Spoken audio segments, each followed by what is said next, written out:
Good afternoon, Cross Timbers. Today is Tuesday, November 13, 2018, and I am Diana Valdez. Migrant caravan advancing to the Tijuana borders, Stephenville declared music-friendly city, and much more coming up next on Texan TV.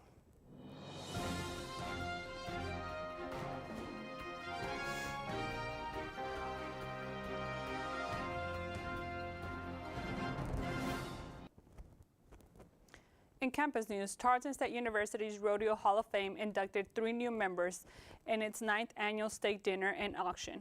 Bradley Carter, Kim Todd, Hodges, and Tommy Houston were each presented with a Bronze Rodeo Hall of Fame medallion at the event held at the Twisted J Live in Stephenville. The Rodeo Hall of Fame currently has 37 members, including former team members, coaches, and program supporters. The Hall of Fame was created in 2012 to celebrate the past 71 years of rodeo achievements. In local news, according to the Flash today, Governor Greg Abbott has declared Stephenville the 6th official Texas music-friendly city. Today, November 13, Twisted J will hold a celebration from 6 to 8 p.m. The event is free to the public. Mayor Doug Svane says Stephenville recognizes that music is a key drive to our community's economic development. Stephenville is no stranger to the music industry. For over 30 years, visitors have attended the Larry Joe Taylor Festival held on Melody Mountain Ranch every April. And now, today's Texas national and international news from the Associated Press. A North Texas sheriff deputy was shot in the leg while investigating reports of an illegal deer blind. Parker County Sheriff Larry Fowler said the owner of the land about 14 miles west of Fort Worth reported a trespasser had illegally set up the blind to hunt deer. Fowler reported that the 2-year veteran of the department was approaching the deer blind with a flashlight around 5:30 p.m. Monday evening when he was shot in the leg by the hunter.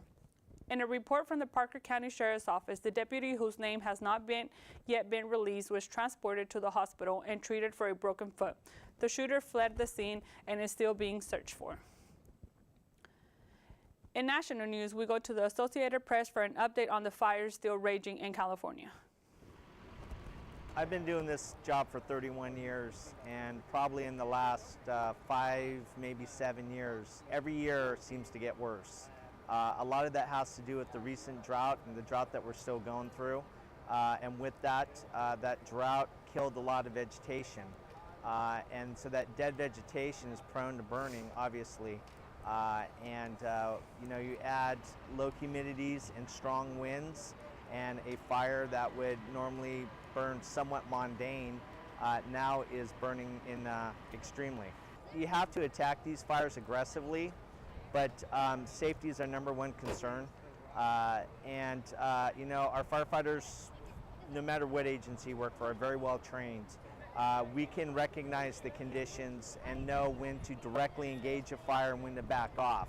You know, we always try the approach of keeping the small fires small, but in this case here, when you arrive and the fire's already 100 acres and running, you know, when you have 70-mile-per-hour winds and you know, 300-foot flame lengths, that's something you don't get in front of. So you take the defensive approach at that point, and the #1 goal is just to get everybody out of its way, try to save what you can save, and then essentially you have to wait for the fire either to run out of fuel or the wind stop, and then that's when you start making good progress with containing the fire. We're dealing with you know, 30-foot brush and grass. Up in Northern California, the campfire, they're dealing with 150-foot trees in addition to 30-foot brush. The fuel loading is just tremendous. In international news, hitching rides toward the western Mexico city of Guadalajara, several thousand Central American migrants prepare to hit the Pacific coast. The migrant caravan is about 1,550 miles away from the Tijuana border. Some of the migrants are suffering from blistered feet and high fevers due to the cold weather. Monday afternoon, several migrants gathered to get rides from trucks to take them to Guadalajara. Migrant Karen Martinez says, "Sometimes we laugh, sometimes we cry, but we keep going." In sports from the Associated Press, Eli Manning threw a 3-yard touchdown pass with 53 seconds left in the game against the 49ers to help push the New York Giants out of a 5-game losing streak Monday night. The Giants will host Tampa Bay on Sunday. And today's forecast is with sunny skies with a high of 41 degrees and a low of 25 degrees, with winds from 15 to 20 miles per hour. Bundle up and stay warm, Texans. This has been a production of TV Texan News, a product of Texan News Service from the Tarleton State University campus in Stephenville, Texas. Watch us live on Apple G Channel 2.1 in the dorms at 12:30 weekdays. If you live off campus, tune in on Northland Cable Channel 9. You can follow the Texan News Service on Facebook and Twitter, and check out our website at www.news.net for all of our latest local, state, national, and international news. Today's broadcast was produced by Delaney Smith, Michael Jones, and Bailey Ray Poor. Have a wonderful day, Texans.